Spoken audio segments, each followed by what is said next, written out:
Hi hello learn more maths ఛానల్కి స్వాగతం. నా పేరు వర కుమార్. ఈరోజు మనం చాప్టర్ 2 సమితులలో అభ్యాసం 2.4లో ఉన్నటువంటి ప్రాబ్లమ్స్ గురించి నేర్చుకుందాము.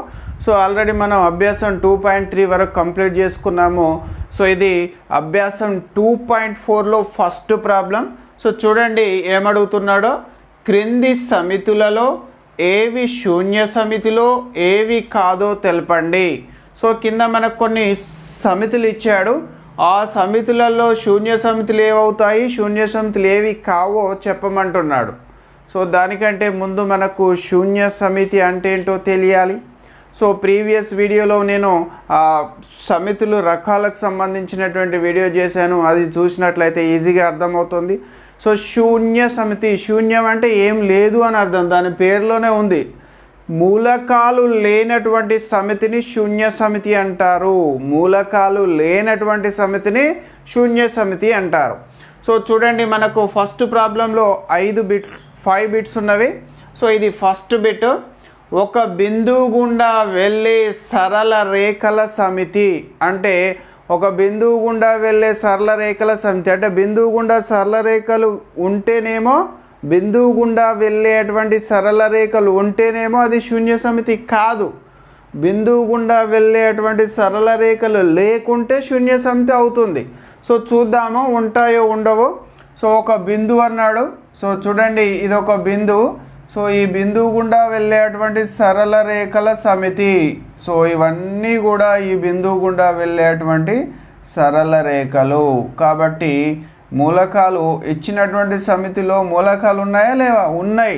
సో ఇవన్నీ కూడా ఇవి సరళ రేఖలను మనం L1, L2, L3, L4 చేసి సూచించినట్లయితే, సో ఇవన్నీ కూడా ఆ సమితిలోని మూలకాలే.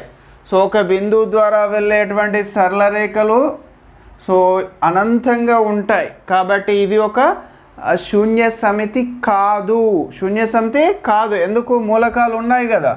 సో ఇది శూన్య సమితి కాదు, ఇది శూన్య సమితి కాదు. సో ఈ విధంగా మనం ఇచ్చినటువంటి సమితి శూన్య సమితి అవుతుందో కాదో చెప్పాలి.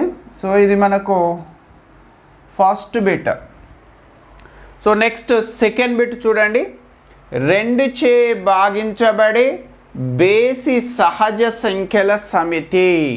సో ఇక్కడ మొదటగా సహజ సంఖ్యలు అంటే ఏంటి? సహజ సంఖ్యలు, లెక్కింపు సంఖ్యలను మనం సహజ సంఖ్యలు అంటాము. So capital N is equal to 1, 2, 3, 4, 5 and 6 and so on. So వీటిని మనం సహజ సంఖ్యలు అంటాము. సో ఈ సహజ సంఖ్యలలో బేసి సహజ సంఖ్యలు అంటున్నాడు. సో బేసి సహజ సంఖ్యలు అంటే 1, 3, 5, 7, 9, 11 and so on. సో బేసి సహజ సంఖ్యలు ఎలా ఉండాలి? అవి 2 చే భాగించబడాలి. సో 2 చే భాగించబడే బేసి సహజ సంఖ్యలు ఉంటాయా? ఉండవు. సో సాధారణంగా మనం బేసి సంఖ్యలు అంటేనే 2 చే భాగించినప్పుడు 1 శేషం వచ్చే సంఖ్యలను మనం బేసి సంఖ్యలు అంటాం. కానీ ఇక్కడ 2 చే భాగించబడే బేసి సంఖ్యలు అన్నాడు. సో అలాంటి సంఖ్యలు ఉండవు. కాబట్టి ఇచ్చిన సమితిలో మూలకాలు లేవు. ఎందుకు? 2 చే భాగించబడే బేసి సంఖ్యలు లేవు కాబట్టి ఇచ్చిన సంఖ్యలో మూలకాలు ఏం లేవు. కాబట్టి ఇది ఒక శూన్య సమితి. ఇది ఒక శూన్య సమితి అవుతుంది. ఇది ఒక శూన్య సమితి అవుతుంది. సో ఇది మనకు second bit. So next third bit చూడండి. Set of all x such that x ఒక సహజ సంఖ్య, x <5 మరియు x < 7. సో మళ్ళీ మనం ఇందులో మూలకాలు ఉంటాయో లేదో చూడాలి. మూలకాలు ఉంటేనేమో శూన్య సమితి కాదు అంటాము, మూలకాలు లేకుంటే శూన్య సమితి అంటాము. సో చూడండి మరి. సో x అనేది ఒక సహజ సంఖ్య అన్నాడు. మళ్ళీ సహజ సంఖ్యలు 1, 2, 3, 4, 5, 6 and so on. సో ఇవన్నీ కూడా సహజ సంఖ్యలే. కానీ మళ్ళీ మనకు కండిషన్ కూడా ఇచ్చాడు ఇక్కడ. x < 5 అన్నాడు. x < 5 అంటే 5 కంటే తక్కువైన సహజ సంఖ్యలు 1, 2, 3, 4 అవుతాయి. సో మళ్ళీ మరియు x < 7. సో ఈ 1, 2, 3, 4లో మనకు 7 కంటే ఎక్కువైన ఏమన్నా ఉన్నాయా? అన్నీ కూడా 7 కంటే తక్కువే కదా. 1, 2, 3, 4. సో x < 5 అంటే 1, 2, 3, 4 అవుతాయి. మరియు x గ్రేటర్ దాన్ 7 అన్నాడు. సో ఆ 1 2 3 4లో 7 కంటే ఎక్కువైనా ఏమీ లేవు. కాబట్టి ఇక్కడ కూడా మనకు ఇచ్చినటువంటి సమితిలో మూలకాలు ఏమీ లేవు. కాబట్టి ఇది కూడా ఒక శూన్య సమితి అవుతుంది. ఇది ఒక శూన్య సమితి. సో ఈ విధంగా మనం ఇచ్చినటువంటి సమితిలో మూలకాలు ఉన్నాయో లేదో చూసి అది శూన్య సమితి అవుతుందో కాదో చెప్పొచ్చు. సో ఇది మనకు ఫస్ట్ ప్రాబ్లంలో 1 2 3 బిట్స్. సో ఇంకా 2 బిట్స్ ఉన్నవి. సో నెక్స్ట్ మనం 4th బిట్ చేద్దాం. సో ఇది మనకు 4th బిట్. సో చూడండి ఏమిచ్చాడో, set of all x such that x అనేది ఏవేని 2 సమాంతర రేఖల ఉమ్మడి బిందువు. సో ఇక్కడ ఈ ఇచ్చినటువంటి సమితి శూన్య సమితి అవుతుందో కాదో చెప్పమంటున్నాడు. సో శూన్య సమితి అవుతుందో కాదో ఎలా చెప్తాం? మనకు ఆ సమితికి సంబంధించినటువంటి ఏమైనా మూలకాలు ఉంటేనేమో శూన్య సమితి కాదు అంటాము. ఆ సమితిలో మూలకాలు లేనట్లయితే శూన్య సమితి అవుతుంది అంటాము. సో మరి ఇక్కడ మూలకాలు ఉంటాయో చూడండి, ఏవేని 2 సమాంతర రేఖల ఉమ్మడి బిందువు. సో సమాంతర రేఖలకు ఉమ్మడి బిందువు ఉంటుందా? సో ఇవి మనకు సమాంతర రేఖలు, ఒకటి L1 ఒకటి L2 అనుకున్నట్లయితే వీటిని మనం సమాంతర రేఖలు అంటాము.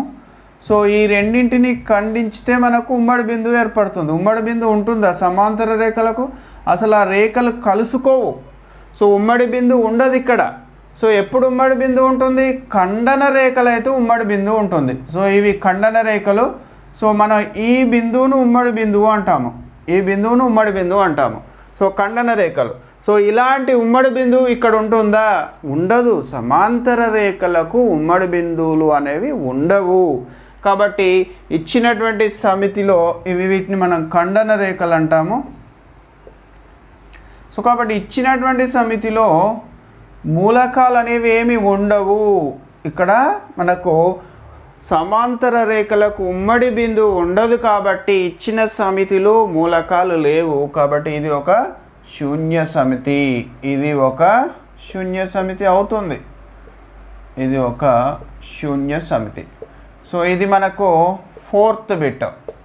సో నెక్స్ట్ 5th బిట్ చూడండి, సరి ప్రధాన సంఖ్యల సమితి. సో ప్రధాన సంఖ్యలు అంటే ఏంటి? సో 1 మరియు అదే సంఖ్య కారణాంకాలుగా గల సంఖ్యలను ప్రధాన సంఖ్యలు అంటాము. 2 3 5 7 11 13 అండ్ సో ఆన్. సో వీటిని మనం ప్రధాన సంఖ్యలు అంటాము. ఆ ప్రధాన సంఖ్యలలో సరి ప్రధాన సంఖ్యల సమితి అన్నాడు. అంటే 2 అనేది సరి ప్రధాన సంఖ్య. సో మిగతావన్నీ కూడా బేసి ప్రధాన సంఖ్యలు. సో ఇక్కడ సరి ప్రధాన సంఖ్యల సమితి అంటే మనకు అందులో ఉండేటువంటి మూలకం 2 అనే మూలకం ఉంది. 2 అనేది సరి ప్రధాన సంఖ్య కాబట్టి ఇందులో ఒక మూలకం ఉంది. ఒక్క మూలకం ఉన్నా కానీ అదే శూన్య సమితి కాదు. మూలకాలు లేకుంటేనే శూన్య సమితి అవుతుంది. సో ఇది శూన్య సమితి కాదు. ఇది శూన్య సమితి కాదు. ఎందుకు? ఇందులో ఒక మూలకం ఉంది కదా. సో ఇది శూన్య సమితి కాదు. సో ఈ విధంగా మనం ఇచ్చిన సమితి శూన్య సమితి అవుతుందో కాదో అందులో మూలకాలను బట్టి చెప్పొచ్చు. సో ఇది మనకు 4th 5th బిట్. ఫస్ట్ ప్రాబ్లంలో ఓన్లీ మనకు 5 బిట్స్ ఉన్నాయి, 5 బిట్స్ చేసుకున్నాము. సో మన నెక్స్ట్ 2nd ప్రాబ్లం నేర్చుకుందాము. సో ఇది మనకు అభ్యాసం 2.4లో 2nd ప్రాబ్లం. సో చూడండి ఏమడుగుతున్నాడో, క్రింది సమితులలో ఏవి పరిమిత సమితిలో ఏవి అపరిమిత సమితిలో తెలపండి. సో కింద మనకు కొన్ని సమితులు ఇచ్చాడు. ఆ సమితులలో అపరిమిత సమితులేవి పరిమిత సమితులేవి అని అడుగుతున్నాడు. సో దానికి మనకు ముందుగా పరిమిత సమితి అంటే ఏంటో తెలియాలి, అపరిమిత సమితి అంటే ఏంటో తెలియాలి. అప్పుడు మనం ఈజీగా అవి చెప్పడం వస్తుంది. సో పరిమిత సమితి, పరిమిత అంటే లిమిటెడ్ అన్నట్టు. సో పరిమిత సంఖ్యలో అంటే లెక్కించదగు సంఖ్యలో మూలకాలు ఉన్నటువంటి సమితిని పరిమిత సమితి అంటారు. లెక్కించుటకు వీలు కాని సంఖ్యలో మూలకాలు ఉన్నటువంటి సమితిని అపరిమిత సమితి అంటారు. సో మనం ఏదైనా ఒక సమితి ఇచ్చినప్పుడు అందులో ఇన్ని మూలకాలు ఉన్నాయని చెప్పగలిగేటట్లుంటే అది పరిమిత సమితి. సో ఎన్ని మూలకాలు ఉన్నాయో మనం చెప్పలేము అనుకుంటే అది అపరిమిత సమితి. సో ఇక్కడ మనకు మొత్తం సెకండ్ ప్రాబ్లంలో 7 బిట్స్ ఉన్నవి. సో 1 బై 1 చూద్దాము. సో ఇది ఫస్ట్ బిట్ చూడండి, ఒక సంవత్సరంలోని నెలల సమితి. సో ముందుగా మనకు ఆ సంవత్సరంలోని నెలలేంటో తెలిస్తే మనం అవి ఎన్నో చెప్పొచ్చు. సో ఒక సంవత్సరంలోని నెలలేంటి? జనవరి, ఫిబ్రవరి, March, April, May, June, July, August, September, October, November, December. So మూలకాలు చెప్పగలుగుతున్నాము. ఎన్ని ఉన్నాయి? మొత్తము 12 ఉన్నాయి. సో వాటి సంఖ్యంతో చెప్పగలుగుతున్నాం కాబట్టి ఇది ఒక పరిమిత సమితి అవుతుంది. ఫస్ట్ది ఏంటిది? ఇది ఒక పరిమిత సమితి. సో ఇది ఒక పరిమిత సమితి. ఇది ఒక పరిమిత సమితి. సో మూలకాలు ఎన్ని ఉన్నాయో చెప్పగలుగుతున్నాం. 12 మూలకాలు ఉన్నాయి కాబట్టి అది పరిమిత సమితి. సో నెక్స్ట్ ఇది second bit, set of 1 2 3 dash dash 99, 100. So ఇక్కడ ఇంకా 99 వరకు ఉన్నాయి అని అర్థం. 3 తర్వాత 4 5 6 7 98 99 100 ఈ విధంగా ఉన్నాయి. సో ఇందులో ఎన్ని మూలకాలు ఉన్నాయి అంటే 1 నుంచి 100 వరకు ఉన్నాయి. మీరు 1 2 3 4 5 అని మాత్రమే అనొద్దు, తప్పవుతుంది. అర్థమైందా? సో ఇక్కడ డాష్ డాష్ అంటే అర్థం ఏంటి? ఇక్కడ ఇంకా 4 నుంచి 98 ఉన్నాయి, అవి మనం రాయలేదు. అవన్నీ రాయకుండా ఈ విధంగా డాష్ డాష్ అని పెడతాం. సో చివరగా 99 100 అని రాసాం. ఎందుకు? ఎక్కడి వరకు ఉన్నాయో సూచిస్తున్నాం. సో 1 నుంచి 100 వరకు ఉన్నట్లు. అంటే ఇక్కడ ఎన్ని మూలకాలు ఉన్నాయి? 100 ఉన్నాయి. అంటే వాటి సంఖ్య చెప్పగలుగుతున్నాం మనం. ఇది కూడా ఒక పరిమిత సమితి అవుతుంది. ఇది ఒక పరిమిత సమితి. ఇది ఒక పరిమిత సమితి. సో సెకండ్ది కూడా మనకు పరిమిత సమితి అవుతుంది. సో నెక్స్ట్ థర్డ్ బిట్ చూద్దాము. 99 కంటే తక్కువగా గల ప్రధాన సంఖ్యల సమితి. సో ఇక్కడ మనకు ప్రధాన సంఖ్యలు ఏంటో తెలియాలి. 1 మరియు అదే సంఖ్య కారణాంకాలుగా గల సంఖ్యలను ప్రధాన సంఖ్యలు అంటాము. సో ఇప్పుడు 99 కంటే తక్కువగా గల ప్రధాన సంఖ్యల సమితి. సో మనకు 100 కంటే తక్కువ లేదా 99 కంటే తక్కువ 25 ప్రధాన సంఖ్యలు ఉంటాయి. సో అవేంటో ఒక్కసారి నేను చెప్తా, జాగ్రత్తగా వినండి. 2 3 5 7 11 13 17 19 23 29 31 37 41 43 47 53 59 61 67 71 73 79 83 89 97. సో ఇవి 99 కంటే తక్కువగా గల ప్రధాన సంఖ్యలు. సో మొత్తం ఎన్ని ఉన్నాయంటే 25 ఉన్నాయి. సో కాబట్టి ఇది కూడా ఒక పరిమిత సమితి అవుతుంది. ఎందుకు? మనం మూలకాలు ఎన్ని ఉన్నాయో చెప్పగలుగుతున్నాం కదా, కాబట్టి ఇది ఒక పరిమిత సమితి. ఇది ఒక పరిమిత సమితి. సో మనకి థర్డ్ బిట్ కూడా పరిమిత సమితి అవుతుంది. సో నెక్స్ట్ ఫోర్త్ బిట్ చూద్దాము. సో ఇది మనకు ఫోర్త్ బిట్, ఆంగ్ల భాషలోని అక్షరాల సమితి. సో ఆంగ్ల భాషలోని అక్షరాలు ఏంటి మరి?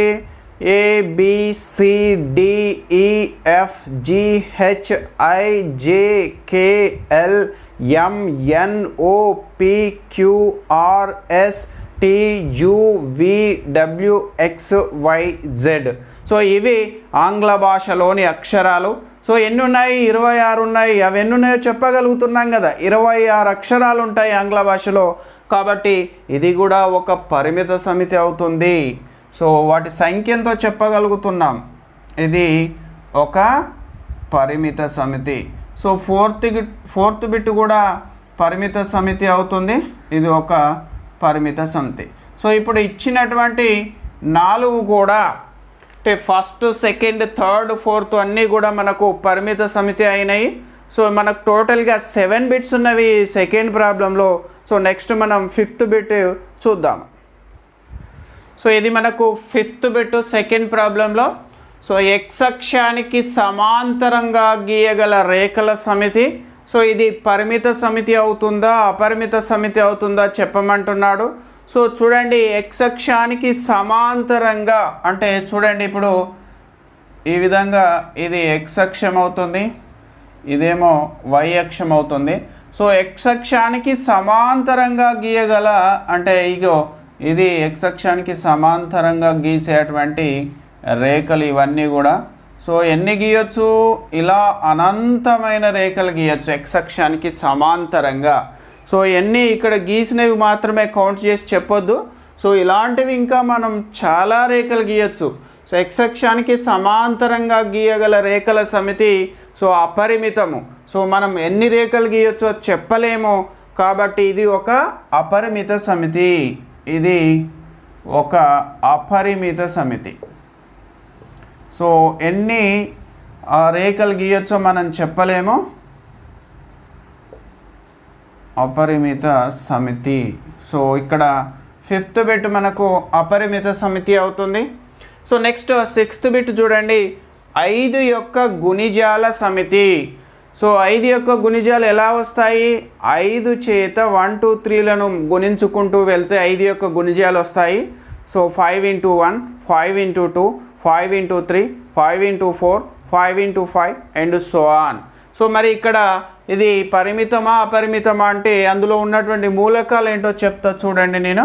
సో 5 యొక్క గుణిజాల సమితి 5 × 1 అంటే 5 అవుతుంది, 5 × 2 అంటే 10, 5 × 3 అంటే 15, 5 × 4 అంటే 20, 5 × 5 అంటే 25. సో ఈ విధంగా అపరిమితమైన గుణిజాలు ఉంటాయి. 5 యొక్క గుణిజాలు ఎన్ని అంటే మనం చెప్పలేము, అనంతంగా ఉంటాయి. సో ఇవి 5, 10, 15, 20, 25 అండ్ సో ఆన్. సో 5 యొక్క గుణిజాలు ఎన్ని అంటే మనం అక్కడ చెప్పలేము సంఖ్యను, అపరిమితంగా ఉంటాయి. కాబట్టి ఇది కూడా ఒక అపరిమిత సమితి. ఇది ఒక అపరిమిత సమితి. సో మనకు 5th బిట్ కూడా అపరిమిత సమితి అవుతుంది, అపరిమిత సమితి. సో నెక్స్ట్ 7th బిట్ చూద్దాము. మూల బిందువు గుండా వెళ్ళి వృత్తాల సమితి. సో మూల బిందువు అంటే ఏంటిది? 2 అక్షాల ఖండన బిందువును మనం మూల బిందువు అంటాము. సో x అక్షము మరియు y అక్షముల ఖండన బిందువు. సో ఇది x అక్షము, ఇది y అక్షము. ఈ 2 అక్షాల ఖండన బిందువు అంటే ఆ 2 అక్షాలు కలుసుకున్నటువంటి బిందువును మనం మూల బిందువు అంటాము. సో ఈ మూల బిందువు గుండా వెళ్ళే వృత్తాల సమితి అన్నాడు. సో మూల బిందువు గుండా ఎన్ని వృత్తాలు వెళ్తాయి? సో ఇక్కడ కూడా మనం అనంతమైన వృత్తాలు గీయచ్చు. సో మూల బిందువు గుండా ఎన్ని వృత్తాలు అంటే ఇంకా చాలా గీయచ్చు, ఇవి మాత్రమే కాదు. సో ఎన్ని వృత్తాలు గీయచ్చు అంటే మనం చెప్పలేము, అపరిమితమైన వృత్తాలను గీయవచ్చు. సో కాబట్టి ఇది కూడా సంఖ్య చెప్పలేము మనం ఇక్కడ, కాబట్టి ఇది కూడా ఒక అపరిమిత సమితి అవుతుంది. ఇది ఒక అపరిమిత సమితి, ఇది ఒక అపరిమిత సమితి అవుతుంది. సో ఇక్కడ మనకు ఈ సెకండ్ ప్రాబ్లంలో 7 బిట్స్ ఉన్నవి. సో ఫస్ట్ 4 బిట్స్ ఏమో పరిమిత సమితిలు అయినాయి, తర్వాత 5th 6th 7th బిట్స్ ఏమో అపరిమిత సమితిలు అయినాయి. సో ఇక అభ్యాసం 2.4లో మనకు 2 ప్రాబ్లమ్స్ మాత్రమే ఉన్నాయి, ఫస్ట్ సెకండ్. సో మనం first problem second problem complete చేసుకున్నాము. సో ఇంతటితో అభ్యాసం 2.4 అయిపోయింది. తర్వాత సమితులు అనే చాప్టర్ కూడా కంప్లీట్ అయ్యింది. సో మొత్తం చాప్టర్ మనం కంప్లీట్ చేసుకున్నాము. సో నెక్స్ట్ మనం వేరే చాప్టర్ చెప్పుకుందాము. So that's all today's class. Thanks for watching.